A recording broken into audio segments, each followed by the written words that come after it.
Good morning, gang. It's Kevin, Life22, and I guess the one thing I did not watch last night's council meeting. What we're talking about today is the results of the school board meeting. So now I know there's some people that are upset. There's some people that were running that, you know what? It is kind of funny because there were a few people I thought I would be worried about winning the school board. Like actually, that's what it comes down to most of the time is the school board race being like just a being like I want to make sure this person wins because I don't want that person to win. And as we've discussed on the show, in the big grand scheme of things, like all these people that are running for school board think that there's something they're going to be able to do about it, and there really isn't. Like you run for school board so that you can sit on a board so you can enact the will of the state Department of Education. Like you have to implement it. If they say you have to put litter boxes in the bathrooms and tampons in the boys' room, you have to do it. Like you have to. Like so the only reason you're there is just to be a soldier in an army that you may or may not believe in. So, but you know, there's other people that have differing opinions on that. I do think it takes dedication and finding that there are maybe inefficiencies from a from non-political topics, right? There might be inefficiencies in the system that you see as a school board member, and you can you can write policy that takes that into account. Um, But other than that, I mean, there's not a lot you really can do. I know, like in the years past when I ran, there was some real people that I thought were left wing kind of like kooks, and I'm glad that I ran because, like, if anything, I like, you know, people that got in were like middle of the field, and you know, I didn't win, but I feel like I also didn't. I prevented them from winning. So it was one of those like that's usually what school board races come down to. It's never like this is the best candidate. And this year it was like there wasn't a lot. There was no real like bad candidates. I mean, I've mentioned the one that I didn't like on the show, but even he wasn't a reason to like run to make sure that he didn't win. Um, I think that all the candidates that were running presented a good case for like why they should be on the school board. And for the most part, what I was not expecting was Kathy Young's ability to turn out voters. She turned out more voters than a pimp on the street. Like people were turning out. They were tricking it out like yesterday. I went there. I talked to people that went in the middle of the afternoon on their lunch breaks. There was a line out the door. The middle school parking lot was packed. Uh, uh, when me and my wife went there, apparently we just missed a bigger rush. Like there was a line down Wayne Street. Like you couldn't even get down Wayne Street because people were trying to take a right into the parking lot of the middle school. It was like, and then the line was out the door. So which is not common for a school board race. 40% of people like or 40%. Jesus, it's like 4% of people show up for the school board. I mean, like we're talking like you get a city of like 12 million people, and I'm sure the school district is a little bit bigger than that. Just because there's kids in the school district that are outside of they don't have their own school district and things like that. So, um, but you have like 12,000 people in the city of Olean, and you have like 100 to 250 people show up to vote.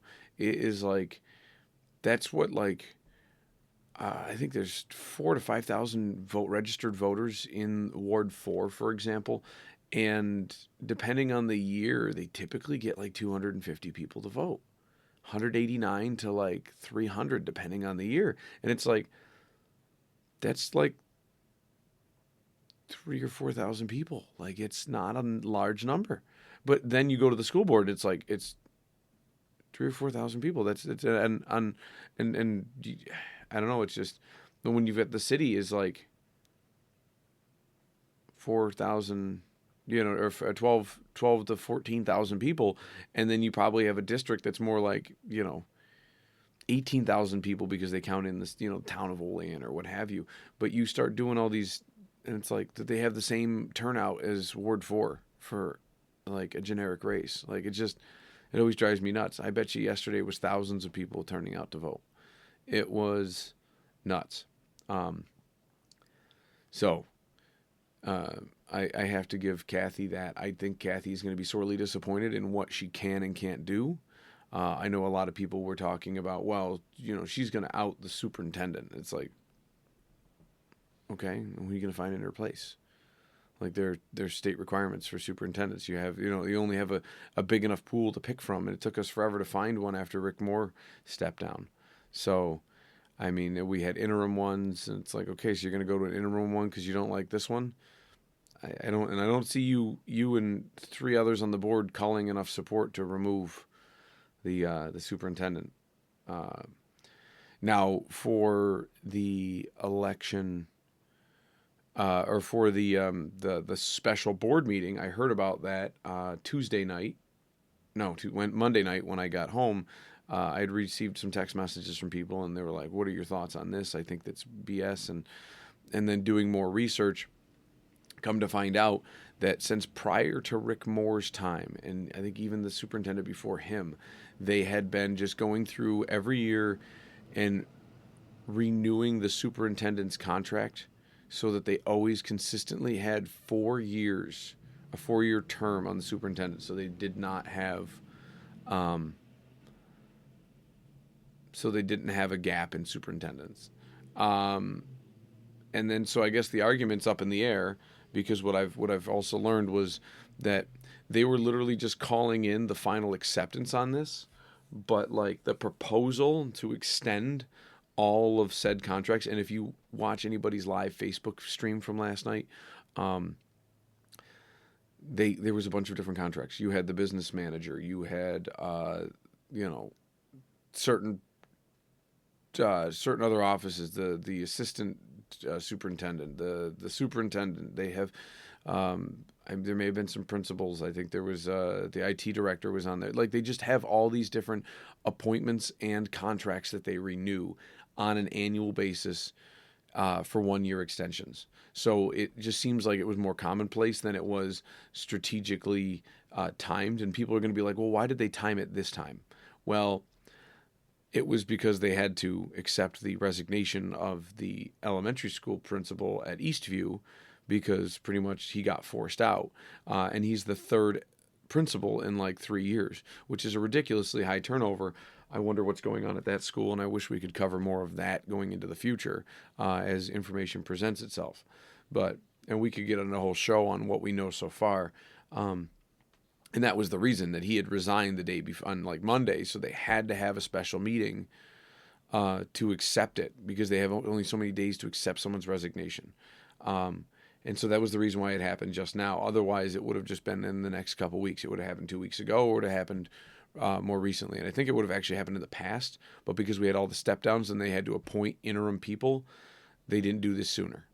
And with that said, I know that I've seen like some past board members criticizing like the renewal. And it's funny because from all, I'd have to foil for this information to get the names on it. But in order to bring all these propositions forward to a vote, they need all 9 members to vote in on it. So all 9 members voted for these to be voted on at a later date, at which point, like, it was already accepted that they would do the renewals of the contract and then to renew each contract. So, and it's funny that they had to have all 9 members, and this would have gone down prior to any of them stepping down. So you didn't want to vote for it. You wouldn't have voted for it. You think it's ridiculous, but you're one of the votes that was like brought it to the floor. So I just think that was humorous. But yeah, and then I've talked to other people, and they're like, I don't know why, to be good stewards of our thing, like, why wouldn't you just let someone's contract run out, and prior to it running out or expiring, you would like have another one presented to them to redraft it and to extend it and re-sign a new contract at that time if that person's doing their job. Why extend prematurely people's contracts, which I completely get behind. But if this has been common practice, it wouldn't be hard for a board that deals with a lot of crap on a daily basis, on a yearly basis, to just go with the motions and not question the status quo. Things that, sometimes things, they seem like they're just part of how the mechanism works. And so a lot of people don't, they don't question it because they think that's just how the rules work. Well, we just renew this every year. Just like they re-accept and adjust Title IX changes every year, right? So that's, but then again, it is what it is. I'm trying to think. Also, I heard that they also negotiated additional terms into the contract. So when doing this acceptance, they're able to modify the entire contract as a whole. Like her travel time in and outside of our district was also a concession that was given to extend her contract. So, it was little things, like the little wins you get. Because once you start getting into contract negotiations, it's not so simple as the public doesn't want it. So it can't be that way because that's a very emotional response, and emotions have no place in a lot of these places. Like I get people are going to be like, oh, it is emotional because it's my kids. It's like, I get that. The problem is that when you're dealing with the real world, like emotions are fine when like you're kissing your kids goodnight and you want to get in your feels. The problem is when you're going day-to-day life, you're not supposed to let emotions run your day. You're not supposed to. You can feel emotions throughout your day. You're not supposed to be an automaton, but they're not supposed to be guiding. They're supposed to just be, they're like background noise. Like that's what it is. Like you're angry at work, you you don't convey it, because if you start being angry at work, everyone else is going to be angry at work. And they're going to take it as hostile. And now you've created a hostile work environment. Like if you're super happy, you know what I mean? Like if you're super happy, hey, great for you. But like, that's not how you're making decisions throughout your day. Is not based on happy, is not based on like love and caring. You're supposed to be making decisions that are logical. So like that's the big issue everyone's always having, is that they let their emotions run rampant.